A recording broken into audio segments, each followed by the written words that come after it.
Pete Alonso and the New York Mets were in the news today. Scott Boras weighed in on the confrontation he and Steve Cohen are headed for with Pete Alonso. We also get some rumors on the Braves and Cubs, as well as we'll check in on the rest of the trade market before we get to the start of spring training. That and more ahead next here at The Upside.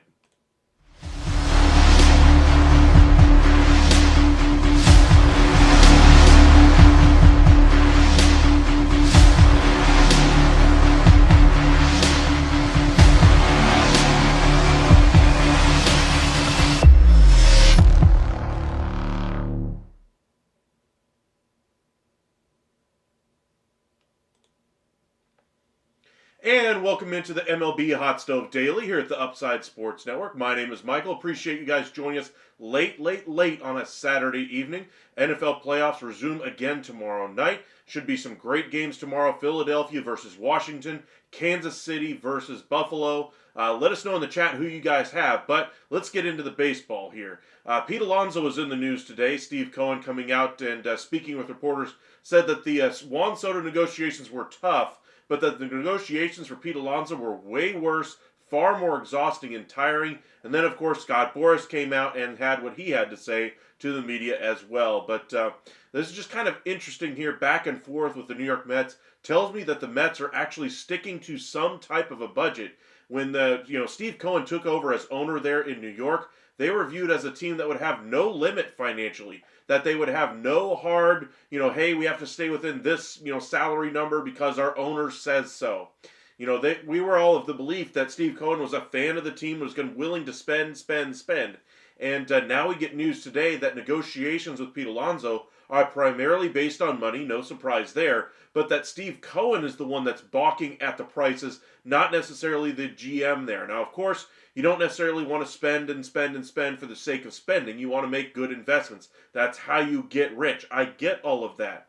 But to have Pete Alonso, one of the greatest power hitters in the game right now, arguably one of the top 5, top 10 first basemen, I'd say right around that top 5, top 6, 7, 8 category first baseman in the game, out there in the free agent market, when you clearly have a need at first base, speaks volumes for where we now view the New York Mets. Going into the last couple of off seasons, we said Steve Cohen and the Mets, endless pocketbooks. They can do whatever they want financially. And they've certainly done their fair share. They eat the contracts of Max Scherzer and Justin Verlander to be able to buy some prospects. Good prospects that they ultimately brought in. Love all of them that they got. Then they go out there and bring in Juan Soto, spend the biggest contract ever in professional sports history, 15 years at $765 million.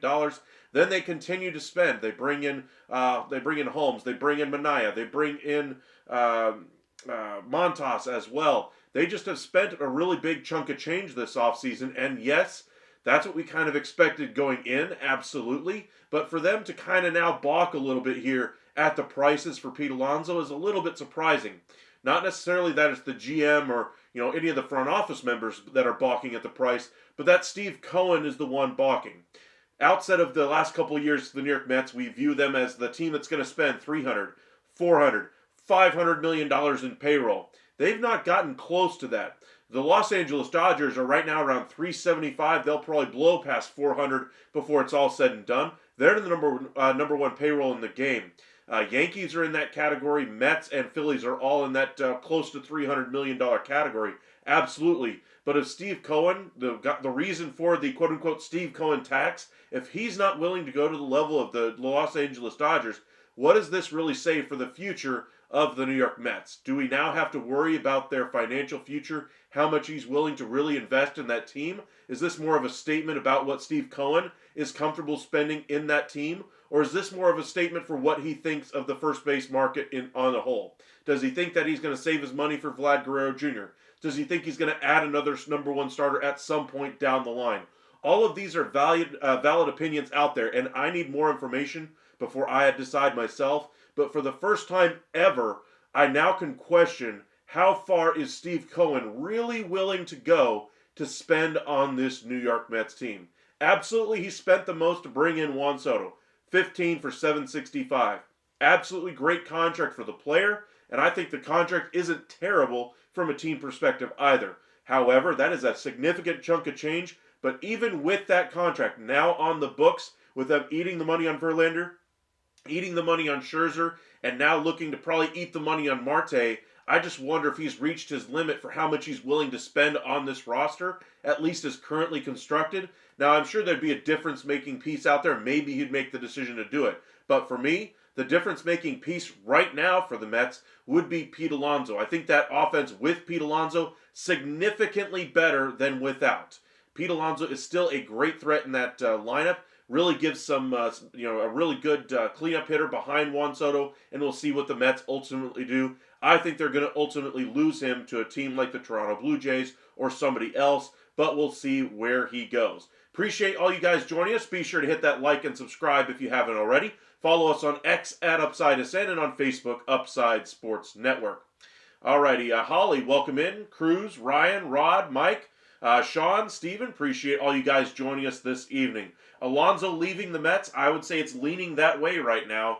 I would have said Mets would have been the favorite all the way through the new year, and then only recently when the Mets finally have made their decision, put their foot in the ground, and spent the money that they had already earmarked for Pete Alonso on Jesse Winker and are still looking to do some other things both in that bullpen and in the outfield. Remember, they were the second-place team for Jurickson Profar before he signed a 3-for-42 contract with the Atlanta Braves. Curious to see which direction the Mets go. Now, of course, they say they're still open to talking. I'm sure Cohen is still trying to iron out the details there. But the best offer that we've seen them have on the table for him is 3-for-66. That's not going to get it done. Maybe they get into the neighborhood of like 3-for-80, 3-for-85. Then I think they could have a legitimate chance to get Alonso. But I just don't think they're going to get quite to that number. Let us know in the comment section. Do you think the Mets ultimately give enough of a contract to make it worth Pete Alonso signing? Or do the Mets lose him in free agency to a team like the Blue Jays? Let us know in the comment section how much you think he signs for and where. And we'll kind of go through those here in just a moment as well. Rod, Bills versus Eagles. You think that's going to be your Super Bowl? I would say the Bills have a really good chance at getting there. For me, the Eagles, they're my pick on the NFC side. But until the Chiefs actually lose a significant game, I can't pick against them as much as I may or may not want to as well. Tigers and Bregman. I don't think that the Tigers are necessarily one of the front runners anymore. I think he really did want to go to Detroit, but after they've kind of stalled in negotiations because they're not willing to go with a big-time contract for a long-term commitment like they have in the past for Baez, like they have in the past for Jordan Zimmerman, like they have in the past with their own guy, Miguel Cabrera, and obviously all three of those cases have not worked out. You can understand why they're a little bit shy about giving the money to a Bregman here. That's why it seems like the Cubs and Astros are both pushing hard to get this one done. If the Astros find a way to trade Presley to the Cubs, I think that probably takes the rest of the money out of the sales there for the Cubs to be able to bring in Bregman. I think then the possibility of Houston gets much more viable as well. The Toronto Blue Jays have a standing offer as well for Alex Bregman. Astros do as well. 6-for-156 is the offer from the Astros. We do not know the numbers on the offer from the Toronto Blue Jays, but one would guess that number is probably going to beat the one Willy Adames got, 7-for-182, because they've been offering bigger contracts for the majority of these free agents. It's just been very difficult to convince those guys to ultimately sign. The one guy that did bring in was Anthony Santander on a 5-year deal, $92 million. $61 million deferred in that deal, but also has an option for a 6th year that gets that value where the player was wanting it to be at 6-for-110 with performance bonuses and the option picked up, etc., etc. Hopefully he has a great career there in Toronto, but that's the first real impact signing they've made this offseason. They're in the market for Alonso. They're in the market for Bregman as far as offense. But then on the pitching side, they're still looking for another starter in that rotation. Scherzer, Pivetta, and Flaherty are the names to keep an eye on there. Cruz, Cohen sounded like Hal Steinbrenner today. Not a good look for Uncle Steve. That's kind of my thoughts. This is the first time we've really seen Steve Cohen have any kind of a budget when it comes to the New York Yankees. Understandably, you don't want to spend like a madman, but at a certain point, you're a fan of the team. The expectation is for him to be willing to spend because he can make up the money that he's going to lose on Juan Soto as far as his contract in a couple of days. That's the kind of money he has the ability to make just off of interest and just the normal everyday workings of his business. When you have that level of money to work with, Cohen can do pretty much anything he would like to do. And if he wanted to bring back Pete Alonso, he could do it. but this is the first time we're seeing any real resistance from Steve Cohen as far as spending with that roster. So we'll see what they decide to do. Sean, Astros GM, said Bregman is a long shot. I think we all knew that going into this offseason, that he was likely to find a bigger contract elsewhere. That's why they, quickly went out there and tried to get the public perception on their side that, hey, we at least tried, by getting the offer of 6 for 156 out there pretty much within the first week of free agency, really getting going well in advance of the winter meetings. And ultimately, he still hasn't agreed to a deal. Now, that 6 for 156 is a legitimate offer. The AAV on it's pretty good, but he wants to beat the money that Willy Adames got, and I wonder if Houston is willing to add on another option year or another just straight guaranteed year to get that total value a little bit higher as well. Curious to see where he goes, how much he signs for, but I think he's going to do very well in free agency, even if he has to take a short-term deal. Say he signs a Carlos Correa type 3-year deal with 2 opt-outs, where he gets incredible money the first, second, and third years of that deal. Say he gets something crazy like $35 million each year. That would be insane numbers for Alex Bregman. And if he did that, that still would put him in a very good spot going into free agency next year. I still think he'll get the long-term commitment that he's looking for. I think if he goes the short-term route, it would only be to go to a specific destination that he would like to go to. Say Detroit, if they were willing to do it on a 1-year deal with an opt-out kind of a situation, maybe that'd be a team that, if he really wanted to go there, would be the only way I see him signing a short-term deal like that. Otherwise, I think he's going to get the bag, and I would expect at least a 6 to 7-year deal this offseason for him. Steven, I guess we got our answer on Pete. No limit doesn't mean that he's giving away money to the player that appears to be in decline. Yes and no. I think this is the first time we're seeing any real limit at all, not just with Pete Alonso. I think the New York Mets ownership there with Steve Cohen, the expectation this entire time has been about their willingness to spend, about their willingness to go above and beyond what any other team would be willing to do. You tell me, are the Los Angeles Dodgers, do they have a significantly higher payroll, even without the deferrals being factored in yet, than what the New York Mets currently have on their books? Far and away, the Los Angeles Dodgers are way out in front of the New York Mets as far as spending. The reason why the top threshold was commonly referred to as a Steve Cohen tax was because they thought they had to put some reins on Steve Cohen himself from going out there and spending and spending and spending, unlike any other team in the entire league. The Dodgers obviously have now outclassed Steve Cohen when it comes to spending. We'll see if it ultimately works out in their favor, if they win a World Series for it. But as far as hesitation here from Steve Cohen, this is the first time we're really seeing any kind of a pushback from him and from that Mets organization when it comes to a total value or a total, contract status of that team. It looks like they're trying to stay pretty close to the contracts that they have on hand right now. They might still add a little bit here and there, but it doesn't sound like they're going to get anywhere near the Los Angeles Dodgers as far as total spending on their roster this year. Rod, where is Alonso going? If I had to guess right now, my pick would probably be Toronto. Ryan, I feel like the Mets won't do much. I kind of agree with you there. I think their spending is pretty much done. I think they'll try to add 1 or 2 more pieces, small peripheral pieces. Nothing big. We're not talking anything in the neighborhood of like $20-30 million. If by some miracle they're able to convince Pete Alonso to accept $22 million a year, then maybe they get that deal done. But that would be a significant decrease in what the expected contract was going to be for Pete Alonso. And I think the only way he accepts that is if he just absolutely does not want to play for any other team besides the New York Mets and convinces Scott Boras to go ahead and let him sign the deal. Remember, the player is still the boss there, and I think Scott Boras is going to try to drag this thing all the way down to the last minute unless Pete Alonso steps in here. But Pete Alonso is still going to do very well in free agency. I just think his best fit as far as contract now is with the Toronto Blue Jays. And we'll see what kind of impact that would have on Vlad Guerrero Jr. as well. Tom, welcome in. Appreciate you joining us once again. Try to catch up on a few of these comments here. I think the Mets have their eyes on Vlad Guerrero next offseason. They very well could. And this is why I'm still kind of a little bit hesitant to judge the facts of the case here for Steve Cohen and the New York Mets. This is the first time we've really seen them push back at all. Could it just be a case-by-case basis here for Pete Alonso and more of a referendum on what they think of him and his future with that Mets organization?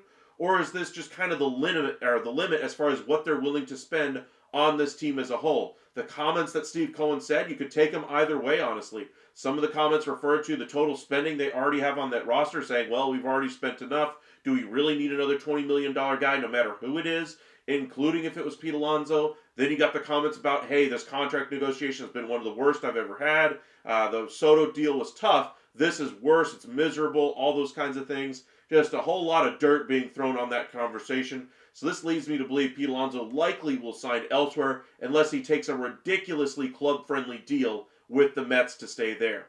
Let's see here. Mets roster is still a ton of holes. Unlike the Dodgers, Mets still have zero pitching. Zero is a little strong there, my friend. They still have some pretty good options in that bullpen. I like the addition of A.J. Minter. I like Diaz in the back end of that bullpen. I still would give the Dodgers a little bit of a nod there. I think the Kirby Yates signing, once it becomes official, will clinch the best bullpen in the game for the Dodgers, not just over the Mets, but every other team as well. As far as the starting rotation, obviously the Dodgers now have the best rotation in the game as far as I'm concerned, not just over the Mets, but over everybody else as well. That's why they're on paper the favorite to get to and win the World Series. But as far as the pitching goes for the Mets, if you were to look at this roster, I like Senga. I like the additions of Minaya and Montas. Holmes also help out this rotation. Griffin Canning's a good wild card as a number 5-6 starter in that rotation. I like the way they've built up their bullpen. Is it the best in the league? Absolutely not. Is it good enough to hold down a season of 162 games? Absolutely. They're good enough to win. Now, once you get to October, I wonder if they're going to try to add another number one starter at the top of this rotation, because for me, this rotation is a little bit light if you're trying to go up against the likes of the Los Angeles Dodgers. But to say they have zero pitching, a little strong there, my friend. But I get your point. Dodgers are the class of MLB, not just over the Mets, but over the entire league right now. And, kudos to them for being able to get these guys to agree to the contracts that they did to get those deferrals. They're making the most of their situation, and they're not cheating by doing these things. I know a lot of fan bases say, oh, this is ruining baseball. They're doing everything by the book. And I think Major League Baseball will address the deferral thing absolutely. But for right now, they're doing everything within their power to try to put the best team on the field. For instance, if you're an owner of, or if you're a fan of the Pittsburgh Pirates, Texas Rangers, Atlanta Braves, Philadelphia Phillies, New York Yankees, New York Mets, Chicago Cubs, if your owner was doing what the Los Angeles Dodgers have done over the last 2 or 3 years, bringing in Ohtani, bringing in all these other free agents, spending, making big trade after big trade, bringing in Trey Turner, bringing in Manny Machado, bringing in Max Scherzer, lots of turmoil over in that, the roster there, lots of turnover there, and it all has worked out. They've gotten 2 World Series so far and look like they're on the verge to win a few more while Shohei Ohtani is there. And this team is loaded for the next several years. Musica, welcome in. Any news on the Reds? We do have a little bit. They've been talking with Carlos Estevez to be their 8th inning setup guy or closer fallback option as well. Cubs are in that negotiation. I would expect he goes to one of those 2 clubs. If Presley ultimately goes to the Cubs, I think that would take them out of the running for Estevez, and then maybe a team like the Detroit Tigers might jump in this negotiation as well. But I like what the Reds have done so far this offseason. They still have a bit of an incomplete for me. I still think they need to add one more pitcher, a Lance Lynn, somebody who can eat some innings in that rotation. Maybe a Jordan Montgomery trade would be a fit there as well. And then for a offensive piece, I think bringing in Gavin Lux is good for them, but I still would do one more thing as well. Jonathan, Mets don't want a slow-foot first baseman. I would agree with you. Pete Alonso is not a great defender. He's not exactly a burner on the base pads either. Not exactly a guy that hits for contact rate or anything like that. The one skill he does bring is power, and he brings it in spades. And I think having him in that 4-hole behind Juan Soto in that lineup would do wonders for them offensively. They are a better offense than what they were last year with just the addition of Juan Soto. Absolutely. And they're going to have space on this big league club at some point for the kids that they've got coming from the minor league system. There's always the case to be made that maybe they go after Vlad Guerrero Jr., but we'll see what they decide to do. A lot of irons in the fire right now for the Mets, and I think ultimately they've made the decision to go with the young guys this year and see if they can recruit Vladdy next year as well. Todd, welcome in. Appreciate you joining us. I think it's the first time I've seen you in our chat this evening. Be sure to hit that like and subscribe. I think Cohen doesn't feel the need to overpay a declining player. If Pete has more upside, I'm sure he'd spend. Maybe, but I think it's still too early to make a decision either way because, again, this is the first time we've seen him really have any type of consciousness anyway when it comes to spending. Usually he's just, write the check, spend the money on Scherzer, bring in the prospects, spend the money on Verlander, bring in the prospects, sign the check to bring in Juan Soto, bring in Montas, bring in Minaya, spend the money on Edwin Diaz, bring it back McNeil, Nimmo, etc. All these guys have been brought back or signed or traded for with him at the helm. And very curious to see this be the first time he's had any resistance financially when it comes to making decisions here. Now, if he was the Steve Cohen of what the papers write down, of what all journalism thinks he is, this wouldn't be a problem. Go ahead and write the check. So what if he's a slow-footed first baseman? If it doesn't work, easily just add it or just pay down that contract like you did for Max Scherzer and Justin Verlander, get him off the roster, and make whatever changes you have to make to bring in Vlad Guerrero next year. That's what we in the national media have been told that Steve Cohen would do. Spend and spend and spend, and this is the first time he's really been hesitant to do so, and I think we all just need to take a breath here and see if this is just a case-by-case basis here with Pete Alonso, or if this speaks volumes to the total salary of the club that might be giving him some pause as well. I think both can be true at the same time, but we'll see what bears out over the course of time. Let's see here. Got a super chat. Go ahead and check that one out real quick. Then we'll get back to our conversation here. If Pete had a good 24, he'd be a Met right now for close to the money that he wants. This is on Pete. When you bet on yourself, you can lose also. Very true. I couldn't agree with you more there, Stephen. He did kind of bet on himself not taking that extension there with the Mets. Ultimately, I think he should have done so. If he really wanted to be a Met that bad, he should have just agreed to the deal. Now, understandably, you think you're going to do better. You think the free agent player always thinks he's going to do better, especially when he has Scott Boras as an agent anyway. But in this case, it looks like it might burn Pete Alonso because it looks like he really wants to be a Met and wants to stay a Met. And at this rate, it looks like he'll be heading elsewhere this offseason. But I appreciate that super chat. Thank you, my friend. It goes a long way to helping us out at our channel. So if you guys want to make sure we catch your comment, I know we got quite a few messaging tonight. I know we're falling behind. We'll try to catch up here. But if you want to send a super chat, we'll go ahead and answer your questions first, and then to try to get the rest done as we go along. But be sure to hit that like and subscribe. Right now we are sitting at only 19 likes. Let's see if we can bump that number up. We got almost 55 in here. Let's see if we can bump that number up just a little bit. Let's see here. Todd, I think Cohen doesn't feel the need to overpay for a slow-footed player, a declining player. Okay, Pete, upside, I'm sure you'd spend. Sure, okay. Sub-Zero, if the Yankees just said they can't continue until they get Marcus Stroman off the books, so that means they are done. I think we already knew that about 3 weeks ago when Stroman's conversation was really picking up.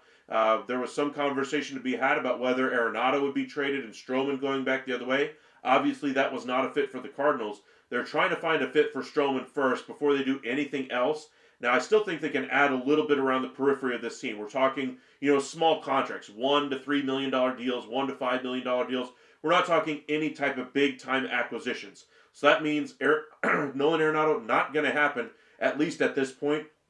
At the very least, until Marcus Stroman is off the roster. But I think they're going to have to attach an asset to Stroman to at least get him off their books. But Marlins, Rays, A's all need to add some payroll. We'll see where he goes. Tons of teams out there are still looking for some starting pitching. If the Yankees really want to get him off their roster, maybe they pay down a little bit of that contract as well. Ryan, whoever signed Pete to a long-term deal loses in the long run. In the long run, I kind of would agree with you. I think Pete's got a good 1, maybe 2 years left as far as his production offensively. And then that offensive production, I think, is going to fall off a cliff. And then defensive liability that he is really going to be glaring. He's going to be DH only at that point and a declining DH, and we'll see what he ultimately does there. Sean, Dana Brown said the Bregman deal is a long shot. Yes, we discussed that one already, but I still think the Astros are very much in negotiations there. Astros all offseason long said, hey, we gave him this extension offer, we gave him this contract offer, 6 for 156. He turned it down. We've since made our decision. We've traded Kyle Tucker, bring in Paredes and Christian Walker. His position's already filled. However, there has been discussion anyway, and a lot of discussion today with Jose Altuve about moving to the outfield. That's not happening. Remember, Isaac Paredes just a year ago played in the outfield with the Tampa Bay Rays, and I think he'd be the guy moving to the outfield if they did bring in Alex Bregman. Now, the question for the Astros is, are they willing to exceed the tax threshold to be able to bring him in? They have never been really a team to do that kind of a thing, so it'd be something very different for them to do if they chose to go that route. I think the only way this happens if they find a home for Ryan Presley. Presley is looking to be a closer again, but is he willing to sacrifice, not having a state income tax in Texas to play in somewhere like the Chicago Cubs, where his salary would be reduced because of the tax rates there as well. Sarcastic, Michael, for all the keen knowledge, intellect, insight that you possess, you should be working MLB front office or other sports team management operations. I will say my dream job as a kid was to be the general manager of the Dallas Mavericks, to be the general manager of the Texas Rangers. Those are my two dream jobs. When Mark Cuban actually had his email public with the Dallas Mavericks, anyway, I think you still can, but back then he was actually answering emails from fans when he first bought the team from the Dallas Mavericks. He responded to me a couple of different times, one saying I wanted to be a future GM of the Dallas Mavericks, and it wasn't just the canned, stamper answer that he always sends in his emails. After a while, you saw that canned response that I'm sure his media people were, writing for him because Mark Cuban's a busy guy. But when he first took over, I have a couple of actual emails from Mark Cuban, saying thanks for coming to the game. Hey, we appreciate your interest in the team. Hey, thanks. I sent him trade ideas. I was 9, 10 years old at the time, and I was sending him trade proposals in email. That was so cool. And, 9, 10-year-old kid, me, was sending him trade proposals, and he was responding to them. Just saying, hey, thanks for your interest, great idea, I'll take it to the boys, stuff like that. That meant the world to me as a kid anyway. And I still have those emails, I think, somewhere. I think I still have them. I think I forwarded them from my old email address I had when I was a kid. But, man, those were the days. But unfortunately, it doesn't look like it's worked out in the cards. But changing careers at the moment. And hopefully one day I'll be able to do this entirely full-time, make videos all day. My next goal is to be able to take these long lives that I do, trim down some of the content there, and see if we can post, for those that don't catch our lives, see if we can post some of the conversations that we have about specific topics and put them in short content videos for you guys to watch. That way, if you ever miss a live, you can catch the biggest parts of the conversation the next day as well. But appreciate the compliment there. Really, you guys' support goes a long way. The super chat that you sent there, Steven, I know, Jonathan, you've sent one in the past. A lot of you guys have sent one here and there, but just want to say thank you for all the kind words, the support you guys give us. I mean, we started our live tonight at 11 o'clock, on a Saturday night. I would love to have been able to start this a little bit earlier, but I decided to spend some time with the lady this evening. I do this live every single night. I work all day long, so I don't get to spend too much time with her. And it was nice to be able to do that with her today and just be able to relax, around the house with her. But didn't want to miss out on another live with you guys. I told you guys when we started doing this again, the lives, that we would not miss a single evening, and we have not. Every single night we're going to be live here at the Upside, bringing you the latest from the hot stove season and throughout the regular season. So be sure to hit that like on the video, subscribe, follow us over on X at UpsideSN, and on Facebook, Upside Sports Network. Ryan, I think it's ridiculous to sign these players until their late 30s. Maybe, but they're absolutely getting paid nothing in their early 20s. So kind of take the good with the bad here. If you want to pay for performance that you're going to get that year, then expect to pay big contracts for these unproven kids that have no experience at the big league level. For instance, the Texas Rangers with the prospect status of Wyatt Langford last year, he absolutely would have been paid at the top of the market based on what the expectations were for him. Obviously, didn't quite live up to the Rookie of the Year expectation, but he was still very good. He was fantastic in September as well. That's why I wonder if he's going to challenge Corey Seager to be the best player on the Texas Rangers at the end of the year. I think he's due for that type of performance this year. I think he's primed for it as well. We'll see how he does, but if you're unhappy with how we're paying these guys into their late 30s, the opposite end of that would be paying these guys, when they first come into the league for the production that you're expecting them to provide you.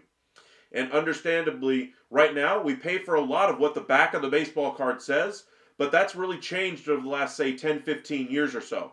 Now we're getting a little bit better as far as predicting how players will perform in the long-term effects of the contract. Usually those deals over $100 million don't work out in the second half of the deal. Over 50% of them look bad in the second half. but ultimately you're paying for the last years of that prime player. For instance, Juan Soto hit free agency at 26 years old. You're going to have him for what, 6, 7 years of his prime, and then the 7 or 8 years that are left on the back end of that deal, yes, will be less than valuable than what they are, during his prime years. I get it. Paying these guys into the late 30s, early 40s doesn't look great on paper, but what's the alternative?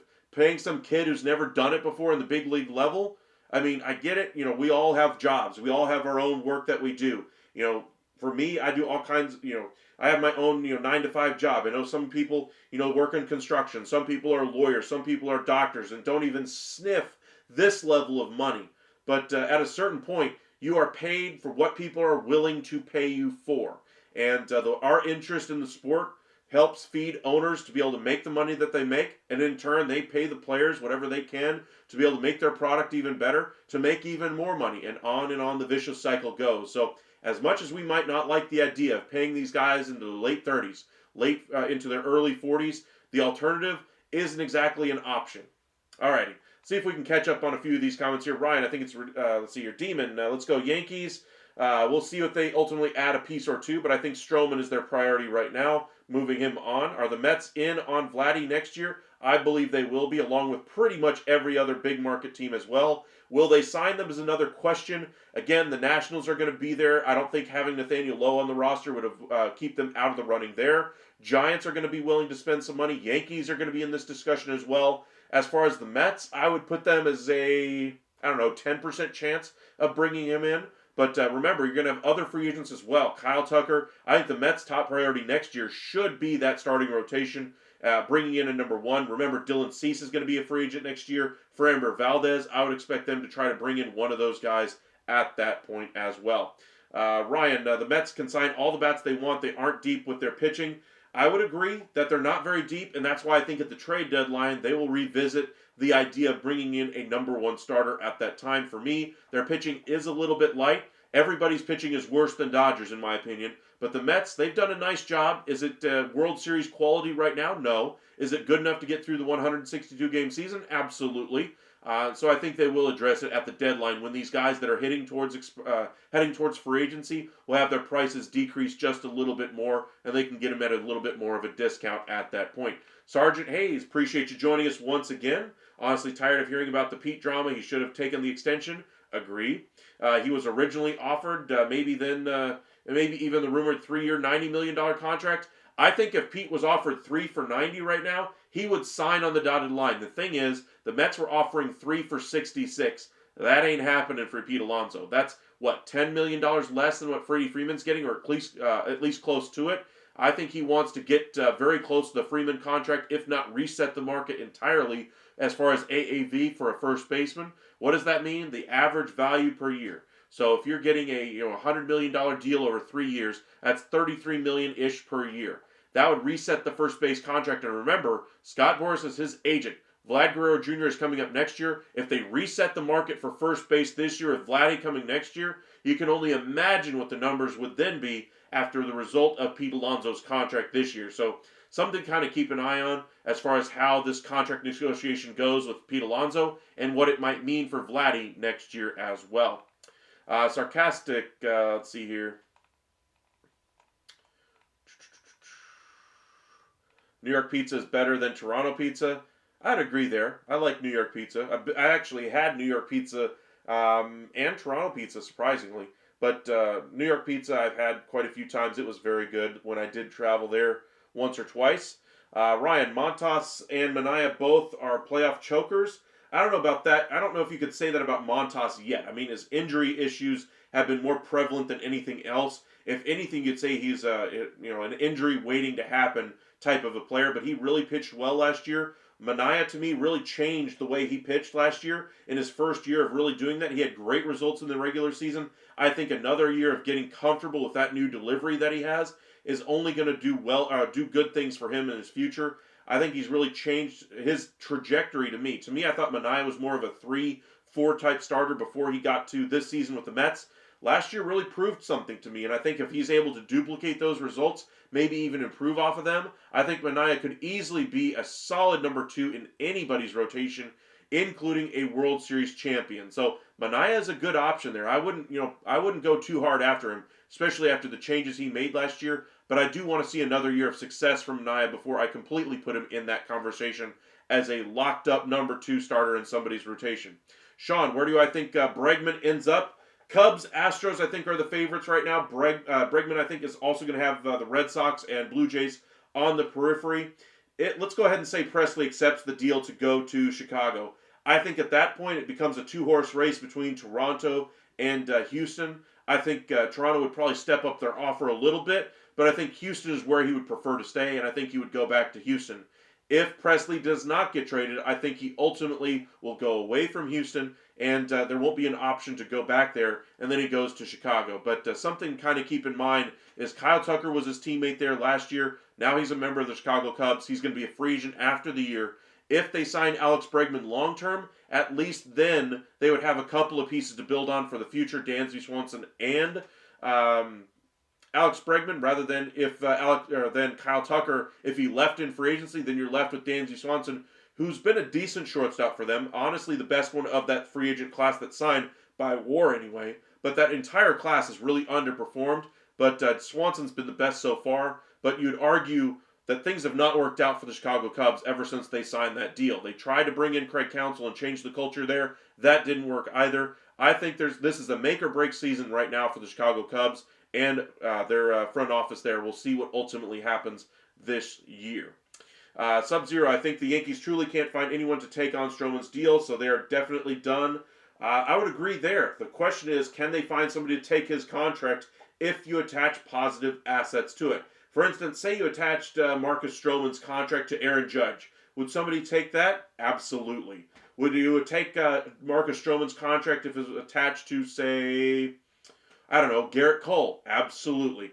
Would you take Marcus Stroman's contract if you attach it to, say, Spencer Jones? Absolutely. Would you say take Marcus Stroman's contract if you attached it to, say, a couple of top 20, maybe a couple of top 30 prospects?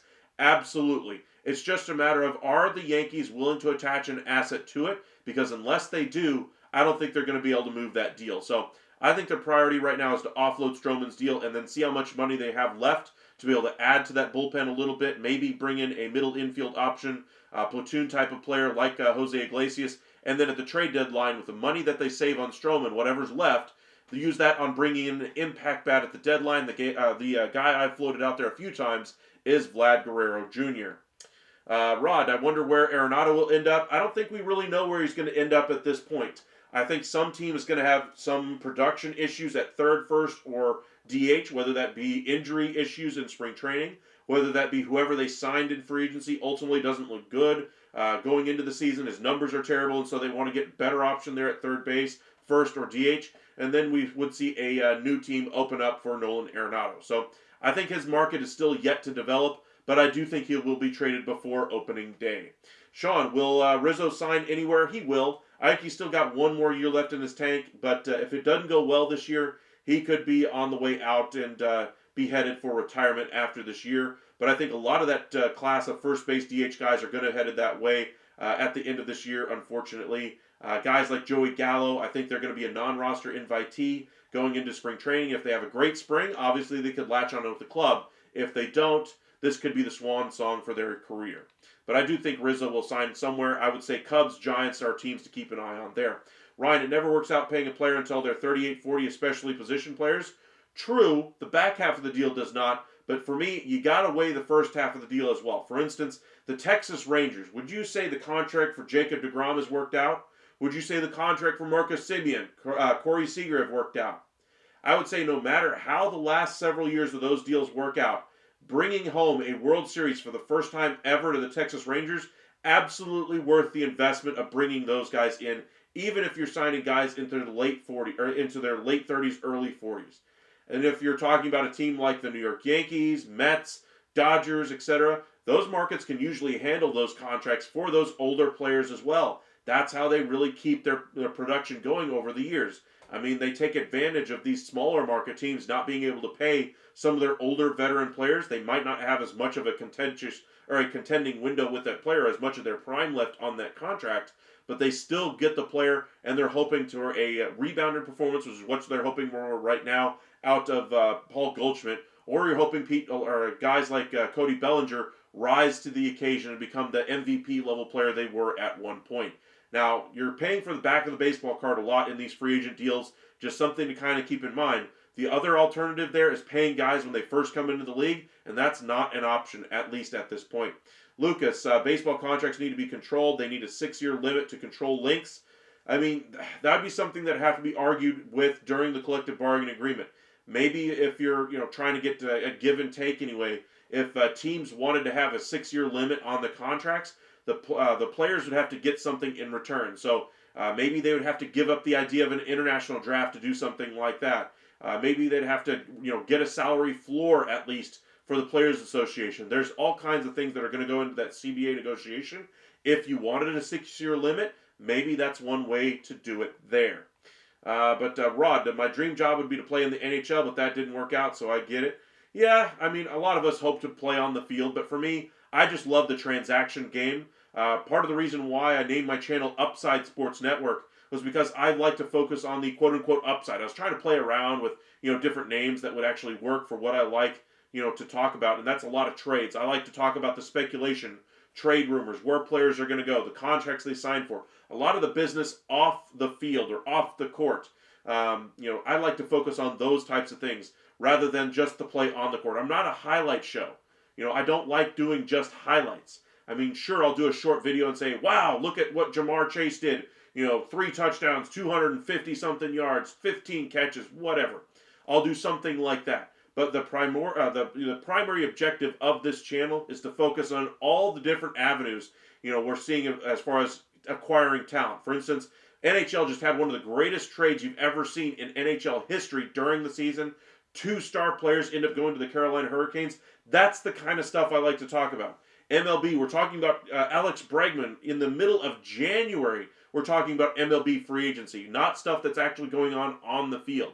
Now, when we get to the regular season, we'll talk a little bit about what's going on the field, but in regards to what it means off the field, what it means for roster construction, what it means for the rotation going forward, what does it mean for the trade deadline, what does it mean for a player coming up from the minors, all those kinds of things are what things I like to focus on and what I like this channel to really be built on. So, I appreciate you guys taking an interest in a lot of the stuff that I've really enjoyed about sports and hitting that like and subscribe button tonight. So thank you guys for joining us. We'll be live for just a little bit longer, get into a little bit of the headlines, maybe do some trade discussion here before we head out. Where do you think Bregman ends up? My guess is still with Houston if they go, or if they move on from Presley. If they don't move on from Presley, then I think Chicago. But don't overlook the Blue Jays or Red Sox there. Rod, if the Jays sign Alonso, will Max follow? Honestly, I think they'd add at least one starting pitcher. For me, I think Jack Flaherty is the most obvious answer to go to Toronto. The Detroit Tigers, Baltimore Orioles, or other teams that are still in the mix there. Cubs to a lesser extent.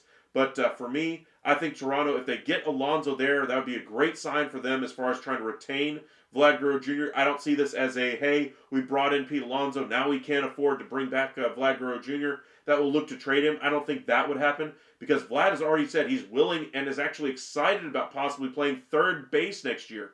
Well, if that means he's your third baseman next season, obviously now you have a hole at first base for at least this year. That would be where I would put Pete Alonso. And then long term, you might have to put him at DH. So Alejandro Kirk, who struggled last year offensively, might be out of a job somewhere down the line. But they will add a starting pitcher. My bet would be Jack Flaherty. Maybe they do both. Maybe they bring in Nick Pivetta as well. But I think they will add at least one, maybe 2 starters to that Blue Jays rotation.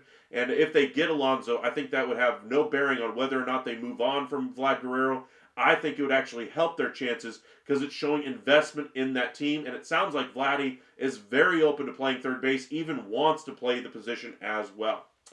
Alrighty, appreciate you guys joining us this evening. Let's go ahead and head over to X and just see if anything is happening this night, tonight anyway. Not too much was happening as far as rumors. One that I did see is that the Braves and the Chicago Cubs are talking with reliever Ryan Stanek. Now remember, the Braves just brought in Jurickson Profar, 3 for 42.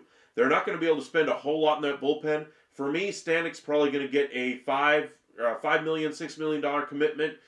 Maybe get an incentive-laden deal, maybe drop down that total value of the contract down just a little bit.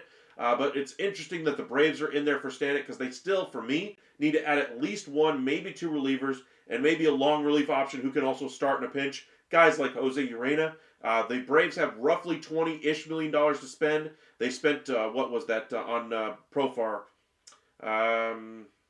14 million, I think, per season, roughly. I think it's 12 the first year, 15 the second and third year. But either way, it's roughly 14 mil per. That means for this year, they have, what, $8 million to spend if they're counting 12 this year. So if you spend, say, 6 of that on Stanek, then you have $2 million left to bring in Urena. Very interesting way to go about things for the Braves. Now, the Cubs, say they bring in Presley. They would have roughly $5 million to add another starting pitcher, to add some offense or more bullpen pieces. This would be the rest of their budget here if they brought in Stanek and Presley. But we'll see what they decide to do. Lucas, hot take, Wyatt Langford will be a top 30 player this season.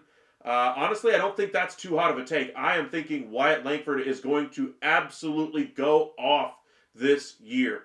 To me, Corey Seager, when he's right, is probably a top 10 player in the league. I think Wyatt Langford is going to be on that category, at least has a chance to be in that category by the end of the year. His speed on the bases, his ability in the outfield to play the position very well, the power that he possesses that he wasn't able to get into really in the first half of the year, that he has throughout his entire career up until that point, really got into it in August and September. One of the best players in the entire league in September. I think he's going to have an absolutely fantastic year, though. But I would count on Wyatt Langford being a top 50 player. I think there's an outside chance he gets into that top 30 player as well. John, do you think bringing up Wyatt Langford a year early could be an option for the Rangers this year? No, I do not. I think Sebastian Walcott, anyway, would be very likely to come up at the end of the year, say in September, as a September call-up at best. More than likely, though, we'd be looking more at 26, 27 range as far as when we could expect him coming up as well. Graham, welcome in. Appreciate you joining us once again. Didn't Vladdy start off as a third baseman? Yes, he did. Lucas, I think Walcott is a 26 project. I mean, the Rangers are trying to compete for a World Series. We saw how they went about this offseason. You're going to have to break through this roster and earn your spot on the roster. They're not just handing those spots on the roster away. Look at how competitive that bullpen is going to be with what they've done back there. I still think they'll add one more closer option back there, a Kyle Finnegan type of player. But, they're going to have to earn their spots in that bullpen. Same thing with that lineup. Justin Foscue is no guarantee to make this roster. I do think they would love to have a Jonathan Ornelas on this roster, which might make a Josh Smith or Ezekiel Duran expendable before the season. Remember, the Rangers are still looking for a starting pitcher. Now that they missed on Roki Sasaki, there is speculation about Jordan Montgomery ultimately ending up in Texas, maybe in exchange for Ezekiel Duran. Graham, also Vladdy handling third base competently increases his value big time. Absolutely it does. Another case for him to, wait till free agency to ultimately sign that deal. But I think the Blue Jays really should try everything they possibly can. Sign Pete Alonso, bring in another starting pitcher, convince him that this team is going to be in contention for years to come, and then give him his contract, whatever he's looking for, put that on the table in front of him and say, hey, now's the time. Either you want to be a Blue Jay or you don't. We're giving you everything you could possibly want. You asked for $450 million. Here's $475. Do you want to be a Blue Jay or do you not? Sign here, yes or no. If you don't, then by the trade deadline, if they're out of contention, obviously they try to trade him. If they're not out of contention, they try to hold on to him, try to make a run this year, try to convince Vladdy to stay. Once they get to the offseason, they try to re-sign him. If they lose him at that point, well, you're going to get some compensation, I suppose. But his value is going to be sky high already. If he's able to handle third base still effectively, his value is going to go even higher. But appreciate you guys joining us tonight. Let's go ahead and head over to MLB Trade Rumors just to see if anything else is going on this evening. Again, our lead story tonight was the Mets talking with the owner, Steve Cohen, discussing the deal as exhausting with Pete Alonso. No deal became official today. Let's see here. A lot of Twins talk anyway about the trade possibilities for Vasquez, about Dylan Cease as well. Rumors about money as far as how much they're willing to spend on that roster going forward as well. And then more talk about the Astros today. A lot of Astros talk as a lot of the Astros players were in town today. Let's see here. Pretty much everything else. little bit of bad injury news anyway for the Astros we get today. Luis Garcia, Lance McCullers will not be ready for opening day. And then Christian Javier, I believe, is going to have some issues as well, making it by the All-Star break. So a lot of question marks around that Houston Astros team. That's why, again, for me, bringing back the prospect that the Cubs did, or that the Astros did in that trade with the Cubs, is exactly what they're needing at least to start the year. They need depth more than anything else to at least get them to the All-Star break, and then we'll see what kind of season they'll have. Let's see here. Graham, they should have locked him up 2 years ago. They dropped the ball there, in my opinion. I would agree. Lucas, what am I thinking? Wyatt Langford will have a Mike Trout type season? That would be amazing. I mean, if he got to Mike Trout's prime in year 2, that would be fantastic. I'm not sure I'd go quite that lofty. That's really high expectations. But I do think there's a legitimate case to be made. He could challenge Corey Seager for the best player on the Rangers. And that doesn't mean Corey Seager's having a down year. That's a good season for Corey Seager that I think Wyatt Langford might be able to equal this year. I have high expectations. Maybe not Mike Trout level expectation, but certainly, top 30, top 50 player in the sport, I think is within reach. I think top 10, borderline top 10, is within reach if he has a real, explosive start to the season. So we'll see what the year holds for him, but I have really high hopes for him with Texas.